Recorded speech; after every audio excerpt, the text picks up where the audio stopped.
Hi friends, welcome back to More Than Words. Today we are reading Corduroy by Don Freeman. Corduroy is a bear who once lived in the toy department of a big store. Day after day he waited with all the other animals and dolls for somebody to come along and take him home. The store was always filled with shoppers buying all sorts of things, but no one ever seemed to want a small bear in green overalls. Then, one morning, a little girl stopped and looked straight into Corduroy's big eyes. "Oh, Mommy," she said, "look! There's the very bear I've always wanted." "Not today, dear," her mother sighed. "I've spent too much already. Besides, he doesn't look new. He's lost the button to one of his shoulder straps." Corduroy watched them sadly as they walked away. "I didn't know I'd lost a button," he said to himself. "Tonight I'll go and see if I can find it." Late that evening, when all the shoppers had gone and the doors were shut and locked, Corduroy climbed carefully down from his shelf and began searching everywhere on the floor for his lost button. Suddenly, he felt the floor moving under him. Quite by accident, he had stepped onto an escalator, and up he went. Could this be a mountain? He wondered. I think I've always wanted to climb a mountain. He stepped off the escalator as it reached the next floor, and there before his eyes was the most amazing sight. Tables and chairs and lamps and sofas, and rows of beds. "This must be a palace," Corduroy gasped.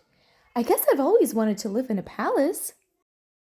He wandered around admiring the furniture. "This must be a bed," he said.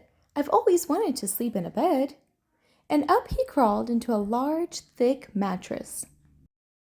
All at once he saw something small and round. "Why, there's my button," he cried, and he tried to pick it up. But like all the other buttons on the mattress, it was tied down tight. He yanked and pulled with both his paws until pop! Off came the button, and off the mattress Corduroy toppled.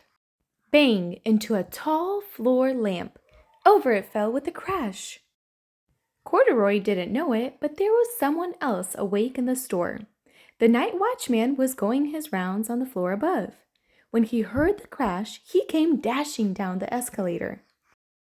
"Now who in the world did that?" he exclaimed. "Somebody must be hiding around here." He flashed his light under and over sofas and beds until he came to the biggest bed of all. And there he saw two fuzzy brown ears sticking up from under the cover. "Hello," he said. "How did you get upstairs?" The watchman tucked Corduroy under his arm and carried him down the escalator and set him on the shelf in the toy department with the other animals and dolls. Corduroy was just waking up when the first customers came into the store in the morning. And there, looking at him with a wide, warm smile, was the same little girl he'd seen only the day before. "I'm Lisa," she said, "and you're going to be my very own bear. Last night I counted what I saved in my piggy bank, and my mother said I could bring you home." "Shall I put him in a box for you?" the saleslady asked. "Oh, no thank you," Lisa answered, and she carried Corduroy home in her arms. She ran all the way up 4 flights of stairs into her family's apartment and straight into her own room. Corduroy blinked. There was a chair and a chest of drawers, and alongside a girl-sized bed stood a little bed just the right size for him. The room was small, nothing like the enormous palace in the department store. "This must be home," he said. "I know I've always wanted a home." Lisa sat down with Corduroy on her lap and began to sew a button on his overalls. "I like the way you are," she said, "but you'll be more comfortable with your shoulder strap fastened." "You must be a friend," said Corduroy. "I've always wanted a friend." "Me too," said Lisa, and gave him a big hug. Hey friends, I hope you enjoy this story, and thank you for joining More Than Words.